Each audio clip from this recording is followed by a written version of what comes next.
وَكَذَلِكَ جَعَلْنَاكُمْ، اور اسی طرح ہم نے بنایا تم لوگوں امۃ وسطا، معتدل امت، اور اسی طرح ہم نے بنایا تم لوگوں کو ایک امت وسط اور اعتدال والی، عدالت والی، عدل والی، لِتَكُونُوا شُهَدَاءَ عَلَى النَّاسِ، تاکہ تم لوگ ہو جاؤ گواہ لوگوں پر، وَيَكُونَ الرَّسُولُ عَلَيْكُمْ شَهِيدًا، اور ہو جائے رسول تم لوگوں پر گواہ۔ وَمَا جَعَلْنَا الْقِبْلَةَ الَّتِي كُنتَ عَلَيْهَا، اور نہیں بنایا ہم نے قبلہ جس پر آپ تھے، إِلَّا لِنَعْلَمَ، مگر تاکہ ہم جان لیں، ہمیں معلوم ہو جائے، مَن يَتَّبِعُ الرَّسُولَ، کون اتباع کرتا ہے رسول کی، مِمَّن يَنقَلِبُ عَلَىٰ عَقِبَيْهِ، اور اس سے بھولتا ہے، وَإِنْ كَانَتْ لَكَبِيرَةً، اگرچہ ہے یہ البتہ بڑی بات، إِلَّا عَلَى الَّذِينَ هَدَى اللَّهُ، مگر ان لوگوں پر جن کو اللہ نے ہدایت دی، وَمَا كَانَ اللَّهُ، اور نہیں ہے اللہ، لِيُضِيعَ إِيمَانَكُمْ، کہ وہ ضائع کرے تمہارے ایمان کو، إِنَّ اللَّهَ بِالنَّاسِ لَرَءُوفٌ رَحِيمٌ، بے شک اللہ تعالی لوگوں پر البتہ شفیق، بہت ہی زیادہ مہربان ہے۔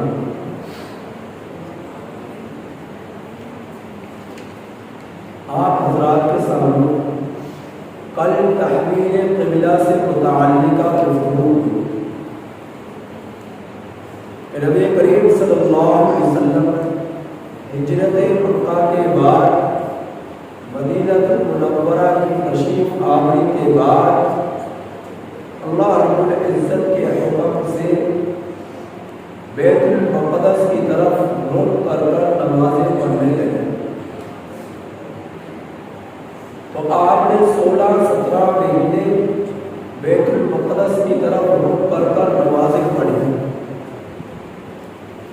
اور آپ کا ذوق، آپ کا رجحان، آپ کا شوق بیت اللہ ہی کی طرف زیادہ تھا۔ ایک قبلہ اول ہے، اور حضرت ابراہیم علیہ السلام اور حضرت آدم علیہ السلام،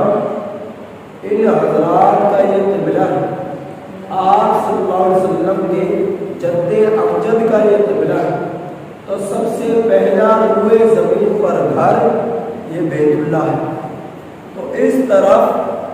آپ صلی اللہ علیہ وسلم ہجرت مدینہ سے پہلے اوپر نمازیں پڑھا کرتے۔ نماز اگرچہ نمازوں کی فرضیت معراج کے موقع پر ہے، لیکن میں نے جس طرح بتلایا بیت اللہ کی طرف رخ کر نمازیں پڑھتے، فجر کی نماز اور اسی طرح عصر کی نماز، نفلی عبادات بیت اللہ کی طرف رخ کر کیا کرتے۔ اہل مشرکین بھی جب اپنا کوئی کام کرانا ہوتا، اللہ تعالیٰ سے التجا کرنی ہوتی، تو بیت اللہ کی دیواروں سے چمٹ کر پار کر اپنے رب سے دعائیں مانگتے تھے، اپنے رب سے دعا مانگے کرتے تھے۔ تو یہ بیت اللہ ہی کے یہ لوگوں کے دلوں میں عظمت اور اہمیت، اور اہل یہود، اہل نصارہ کا قبلہ بیت المقدس، تو نبی کریم صلی اللہ علیہ وسلم کو اس طرف رخ کرنے کا حکم ہوا ہجرت مدینہ کے بعد۔ لیکن جب 16-17 مہینے نمازیں پڑھی، تو پھر ایک مرتبہ ایسا ہوا، آپ کا ذوق، آپ کا رجحان، آپ کی طبیعت کی کیفیت یہ تھی کہ نبی کریم صلی اللہ علیہ وسلم کے اس ذوق اور شوق کو دیکھتے ہوئے اللہ رب العزت نے دوبارہ قبلے کو تبدیل کر دیا۔ پھر ہوا کیا؟ اس طرح تبدیل ہوا کہ نبی کریم صلی اللہ علیہ وسلم مسجد نبوی کے مغرب کی جانب قبیلہ بنو سلمہ کی ایک مسجد تھی جسے آج مسجد قبیلہ نیل کے نام سے جانا جاتا ہے۔ آج وہ مسجد موجود ہے۔ نبی کریم صلی اللہ علیہ وسلم مسجد قبیلہ نیل میں ظہر کی نماز پڑھا رہے تھے اور آپ صلی اللہ علیہ وسلم ظہر کی نماز کے ابھی 2 رکعتیں پڑھائیں کہ حضرت جبرائیل علیہ السلام اللہ کا پیغام لے کر نبی کریم صلی اللہ علیہ وسلم کے پاس تشریف لائے اور آپ صلی اللہ علیہ وسلم کو حکم فرمایا کہ اللہ تعالیٰ نے دوبارہ آپ کے لیے قبلہ بیت اللہ کو بنا دیا، لہذا آپ بیت اللہ کی طرف رخ کر نمازیں پڑھو۔ تو نبی کریم صلی اللہ علیہ وسلم نماز ہی کے اندر بیت اللہ کی طرف پھر اپنا رخ جو ہے بیت اللہ کی صورت کر لیا۔ حضرات صحابہ کرام رضی اللہ تعالی عنہم اجمعین بہت ہی زیادہ سمجھدار تھے، وہ بھی آپ صلی اللہ علیہ وسلم کی اتباع میں نماز ہی کے اندر انہوں نے اپنے رخوں کو پھیر لیا۔ تو ہوا کہ ظہر کی 2 رکعتیں تو پڑھی بیت المقدس کی طرف رخ کر کر اور ظہر کی آخر 2 رکعتیں پڑھی بیت اللہ شریف کی طرف رخ کر خانہ کعبہ کی طرف رخ کر۔ تو یہ جب ایسا ہوا تو جس طرح سے اکرم سبحان اللہ اس طرح آیت کو بیان ہوا وہ قبیلیہ اہل یہود اہل کتاب کو اعتراضات کرنے کا اور اہل مشرکین کہنے لگے کہ ابھی یہ سمجھ آئی ہے کہ قبلہ کون سا ٹھیک ہے، جنہیں پتہ ہی نہیں چلتا کہ قبلہ کس میں کون سا قبلہ درست ہے، کون سا قبلہ درست ہے، کبھی کا قبلہ کبھی اس طرح کی اٹھ کر نماز پڑھتے ہیں، کبھی اس طرح اٹھ کر نماز پڑھتے ہیں۔ اللہ باللہ اہل مشرکین نے اعتراضات کیے اور اہل کتاب وہ بھی کہنے لگے یہ عجیب کہ کبھی جو یہ بیت المقدس کی طرف اٹھ کر نماز پڑھتے ہیں، کبھی بیت اللہ کی طرف اٹھ کر نماز پڑھتے ہیں۔ انہیں یہ نہیں سمجھ آئی کہ ہمیں اٹھ کر نماز کس طرح پڑھتی ہے۔ تو اللہ رب العزت نے ان کی اس بے وجہ گفتگو اور جو ہے اعتراضات کو اللہ رب العزت نے پہلی آیت میں بیان کیا اور فرمایا آگے چل کر اللہ رب العزت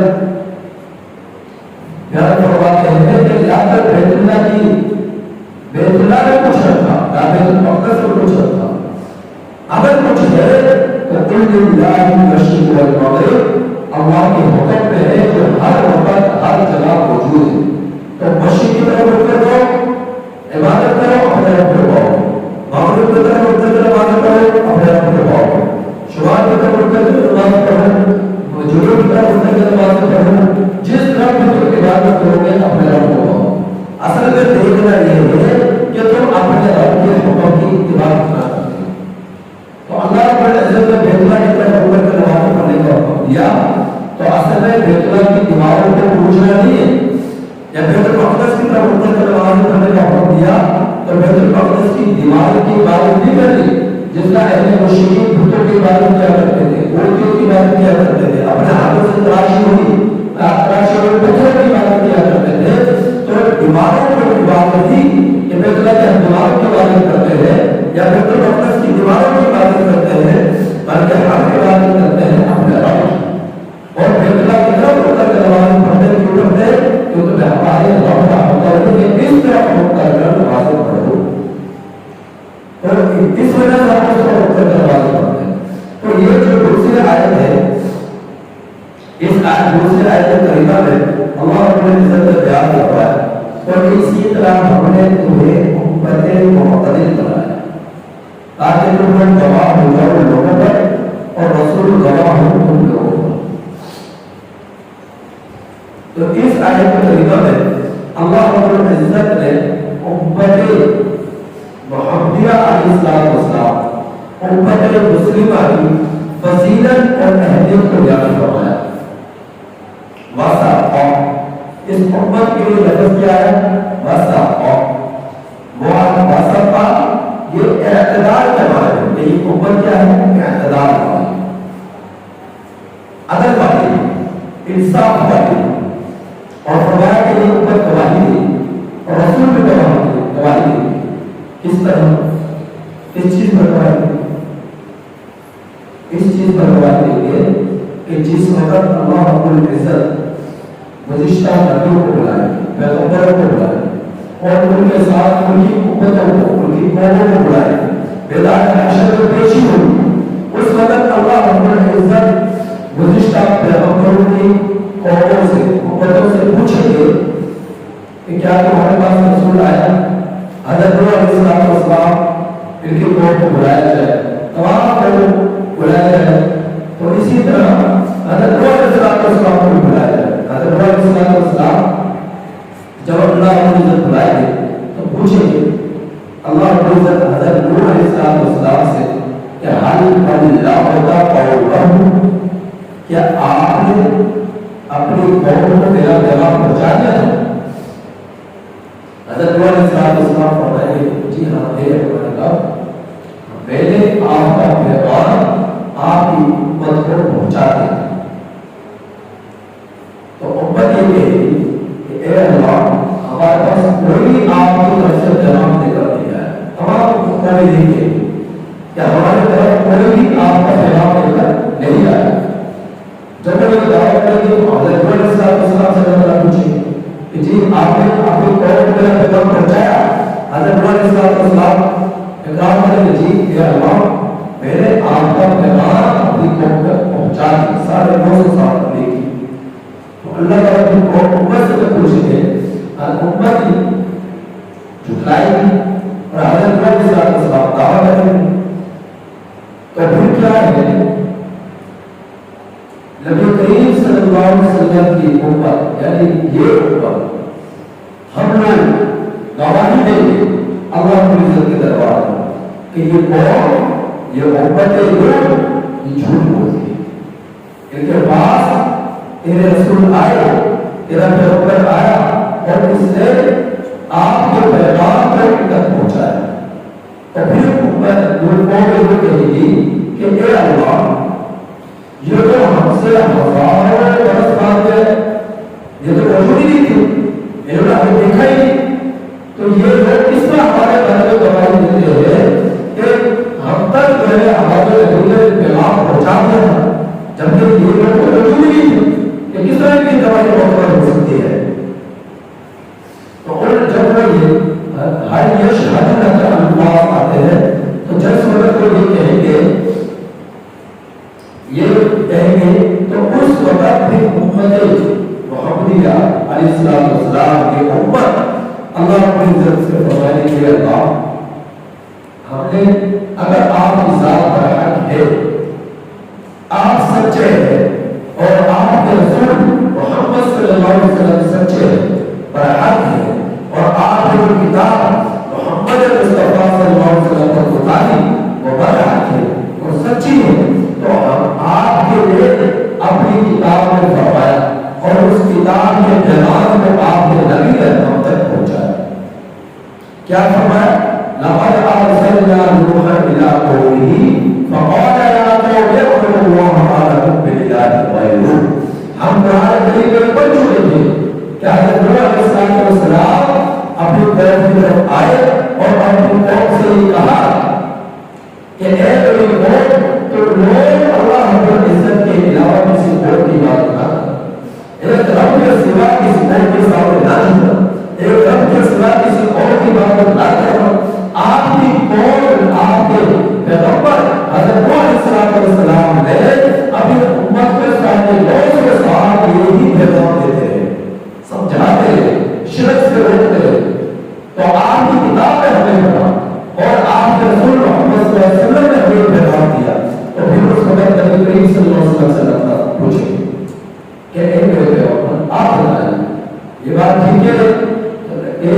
ضرورت نہیں ہے کہ ہمیں ہمارے رسول نے آپ کا خلاف نہیں پہنچایا. تو یہ بات ہے اپنے دعوے میں سچے ہیں. نبی کریم صلی اللہ علیہ وسلم نے فرمایا کہ نہیں اپنے دعوے میں جھوٹے ہیں. آپ جو پیغمبر نے آپ حضرت علیہ السلام نے اور دیگر تمام انبیاء کرام علیہ السلام نے اپنی قوموں کو آپ کے پیغامات پہنچائے اور انہیں ان کو شرک سے کفر سے نافرمانی سے غلامی سے پوری طرح روکنے کی کوششیں کی. اور ڈراتے ہیں آخرت سے اور تمام کی زندگی سے جہنم سے. تو نبی کریم صلی اللہ علیہ وسلم نے گواہی دی. تو اس وجہ سے پھر وہ امت جو گزشتہ قومیں تھی کیونکہ امت کا لفظ امت محمد علیہ السلام کے لیے آیا اور گزشتہ جتنے بھی پیغمبر ان کے جن لوگوں کا بھروس کیا گیا بھیجا گیا وہ سب کی سب قوموں کے لیے اللہ رب العزت نے قرآن کریم میں لفظ قوم کا استعمال فرمایا. امت کا لفظ کی خصوصیت اس امت کے ساتھ ہے. امت محمد علیہ السلام کے ساتھ امت کے لفظ کی خصوصیت ہے. باقی لوگوں کے لیے ابھی امت کے لیے امت کا لفظ لیا ہے تو کیا ہے قوم کا لفظ ہے. قوم کا لفظ ہے. تو اس وقت نبی کریم صلی اللہ علیہ وسلم نے گواہی دی امت نبی کریم صلی اللہ علیہ وسلم کی امت بھی گواہی گئی اور پھر اس وقت یہ لوگ خاموش ہو جائیں گے. تو اس اعتبار سے فرمایا کہ یہ امت معتدل امت ہے, عدل والی امت ہے, انصاف والی امت ہے. تو یہ ایک ذات ہے, اس نے یہ بیان کیا کہ اگر مدعی دعویٰ کرے اور اپنا وہ دعویٰ ثابت کرنے کے لیے گواہ پیش کرے. اگر وہ گواہ مثال کے طور پر کوئی دعویٰ کرے کہ چوری کی فلاں شخص نے کی تو قاضی سے پوچھے دعویٰ کہ بس کیا دعویٰ ہے فلاں شخص ہے جو تو دعویٰ کرے اس پر گواہ دیا ہے کہ گواہی ہے کہ آپ کی چوری فلاں شخص نے کی تو مدعی گواہ پیش کرے. اگر وہ گواہ پیش نہ کر سکتا پھر مدعا آئے جس پر دعویٰ کیا گیا ہے چوری کا یا کسی بھی جرم کا پھر اس سے قاضی قسم لے گا کہ تو قسم کھا کے تم نے چوری کی. اگر وہ قسم کھا لیتا ہے تو مدعی اپنے دعوے میں جھوٹا ہو جاتا ہے اور اگر وہ قسم نہیں کھاتا تو پھر مدعی سچا اور مدعی جھوٹا تو مدعی کے حق میں فیصلہ ہو جاتا ہے. تو اسی طرح امت محمد حضرت گزشتہ پیغمبروں سے اللہ تعالیٰ جو دعویٰ کرے کہ ہم نے آپ کے پیغام کو آپ کی امت تک پہنچایا, آپ کی مخلوق تک پہنچایا اور قومیں جو جھٹلائی کی دعوی کو تو اس وقت حضرت پیغمبروں سے اللہ تعالیٰ ان کے اس دعوے پر گواہی مانگے. تو گواہی کون سی امت دے گی؟ یہ امت محمد علیہ السلام اور محمد علیہ السلام یہ گواہی دے گی. اس وجہ سے اس امت کو معتدل امت کہا جاتا ہے کہ معتدل والی امت, عدل والی امت, انصاف کرنے والی امت. تو اس امت کی گواہی گزشتہ تمام پیغمبروں کے حق میں قبول کی جائے. اللہ کا دربار ہے تو اللہ رب العزت نے اسی پر اشارہ فرمایا. تو اسی طرح ہم نے جو لوگوں کو ایک امت معتدل بنایا کیوں بنا, کس پر بنایا وہ آپ کے سامنے بیان کر دیا. اس سے ایک اور مسئلہ کہ بعض حضرات جو ہے اسی آیت کریمہ سے اللہ کے رسول صلی اللہ علیہ وسلم کہ حاضر اور ناظر ہونے کا دعویٰ کرتے ہیں کہ نبی کریم صلی اللہ علیہ وسلم جو ہے بیعت وقت ہر جگہ موجود ہے. جس طرح اللہ کی ذات ہے ہر جگہ موجود ہے, دیکھ رہی ہے, اسی طرح بعض لوگ یہ دعویٰ کرتے ہیں اللہ کے رسول صلی اللہ علیہ وسلم حاضر اور ناظر ہے. جب بیعت وقت پوری دنیا میں نبی کریم صلی اللہ علیہ وسلم ہر جگہ موجود ہے اور ہر جگہ ہر شخص کو دیکھ رہے ہیں. تو یہ دعویٰ حاضر ناظر ہو گئے تو وہ اسی آیت کریمہ سے بناتے ہیں. جبکہ مسئلہ یہ ہے کوئی ولی, کوئی اللہ کا نیک بندہ, کوئی بزرگ, کوئی عالم, کوئی ولی, کوئی بزرگ, کوئی ابدال, کوئی پیغمبر, کوئی رسول, کوئی نبی, اللہ رب العزت کے اس خصوصیت کہ اللہ رب العزت جس طرح پوری دنیا میں بیعت وقت ہر جگہ موجود ہے اور دیکھ رہا ہے جس طرح تم اپنے جہاں بھی پکارے اپنے رب کو اور تو یہ صفت اسی صفت کو اسی خصوصیت کو اللہ رب العزت کی کسی ولی کی طرف منسوب کرنا کسی رسول کی طرف منسوب کرنا کسی نبی کی طرف منسوب کرنا یہ جو ہے ایک اللہ رب العزت کی خدائی کا دعویٰ ہے اللہ اللہ ہے رسول رسول ہے اللہ رب العزت کی برادری پوری دنیا میں کوئی نہیں کر سکتا اللہ رب العزت کا مرتبہ اور مقام میرے اور آپ کے رب کا مرتبہ اور مقام پوری دنیا میں تمام مخلوقات سے اعلیٰ اور افضل ہے اللہ کے بعد اگر کسی کا مرتبہ اور اثر ہے تو اللہ رب العزت کے پیغمبر کی اور اللہ رب العزت کے پیغمبروں سے بڑھ کر اللہ کے بعد کسی کا مرتبہ اور مقام ہے اثر ہے فضیلت ہے اور جو ہے اللہ رب العزت کی طرف سے اعزاز ہے تو نبی کریم صلی اللہ علیہ وسلم کی ذات مطابق ہے نبی کریم صلی اللہ علیہ وسلم کی ذات اقدس کا ہے اور آپ صلی اللہ علیہ وسلم کے بعد تمام پیغمبروں کا ہے اور تمام پیغمبروں کے بعد اللہ کے رسول صلی اللہ علیہ وسلم کے صحابہ کا ہے اللہ کے رسول صلی اللہ علیہ وسلم کے صحابہ کا ہے تو اللہ رب العزت کی جو خصوصیت ہے کہ بے وقت پوری کائنات میں آسمان ہو یا زمین ہو خشکی ہو یا برف ہو خلا ہو یا زمین ہو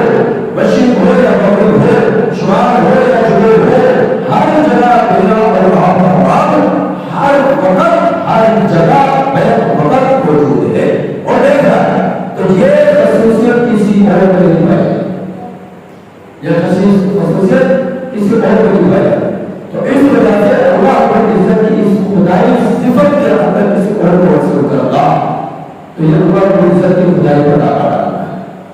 تو لہٰذا اس چیز سے بچنا چاہیے اس طرح کے نظریات اور سوچے رکھنے سے اپنے آپ کو بچانا چاہیے کوئی اس آیت کی کریمہ سے قطعی دلیل نہیں بنتی کہ اللہ کا رسول صلی اللہ علیہ وسلم حاضر و ناظر ہے تو اللہ تعالیٰ نے بیان فرمایا لِتَكُونُوا شُهَدَاءَ عَلَى النَّاسِ تاکہ تم لوگ ہو جاؤ لوگوں پر گواہ